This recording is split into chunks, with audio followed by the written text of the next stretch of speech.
Strig și strig de multă vreme, dar parcă strig într-o pustie. Urechile sunt închise și n-aud, iar ochii sunt legați de multă vreme.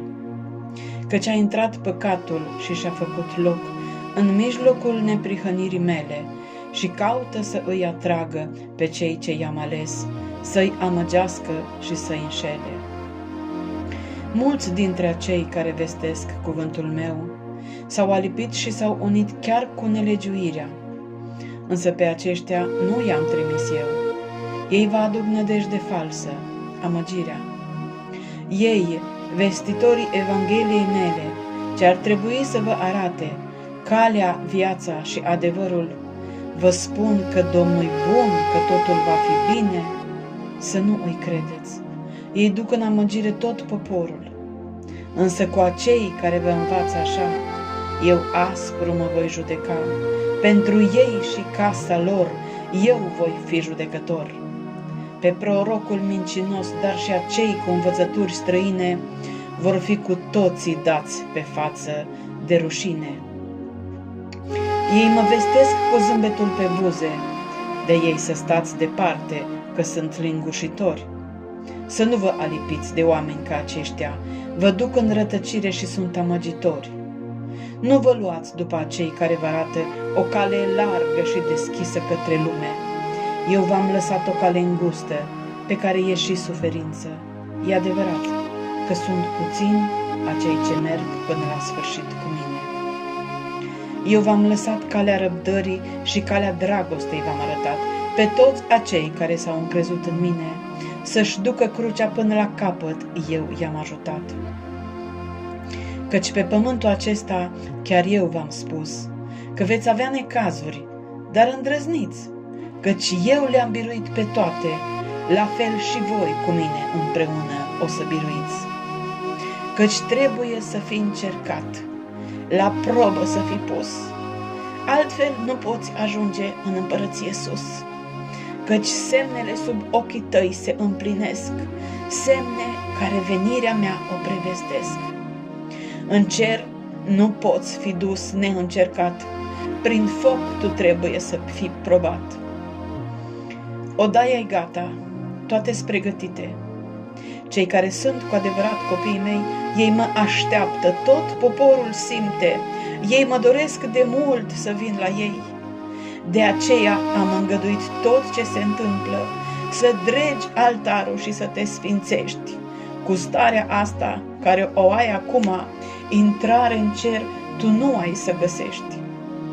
Și nu mai așteptați vremuri de înviorare, degeaba așteptați, ele nu vor veni.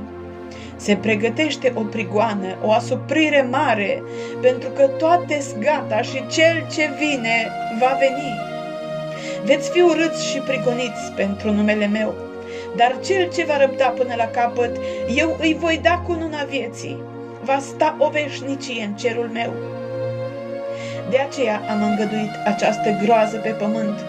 Mai mult tu să mă cauți, să dregi altarul rugăciunii și plângi și strigă așa cum nu ai mai strigat, ca să mă îndur să iert potopul stricăciunii. Nu te aștepta că o să fie bine, pământule, că o să fie vai de tine, căci va veni o mare întristare de la un cap la altul în lumea mare. Vai de voi, pământ și mare, căci diavolul s-a coborât la voi, cuprins de o mânie mare, el știe că puțină vreme are. O, poporul meu, vă văd atât de întristați, vă este greu pământul să-l lăsați. Dar eu v-am promis o împărăție unde nu-or fi nici lacrimi, nici durere. O împărăție veșnică am pentru voi, dar voi umblați după pământ, după gunoi. V-ați dezbrăcat de ce e sfânt și sunteți goi. Mi-e capul plin de lacrimi pentru voi. Copiii mei ar trebui să fie nerăbdători și plini de bucurie, știind că vine mirele cel prea iubit să-și ia mireasa ce pentru el s-a pregătit. Nu mai alergați să construiți nimicuri, ci căutați împărăția și construiți altarul rugăciunii Și în ziua când voi reveni să-mi iau mireasa, vreau să vă iau pe toți, nu doar pe unii. Întreabă-te, cât timp pui azi deoparte pentru mine?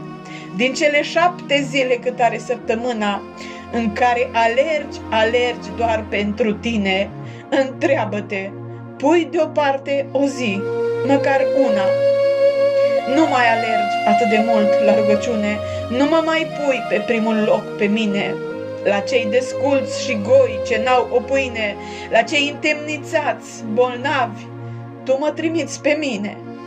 Trezește-te, trezește-te că cel ce vine va veni. Trezește-te și întreabă-te, oare cum te va găsi? Și-ți spală-ți hainele în sângele sfânt și curățește-le acum cât mai ai timp. Și cercetează-ți azi umblarea și vezi dacă ești gata. Poți spune din inima toată, Amin, Iisuse, Maranata, Amin.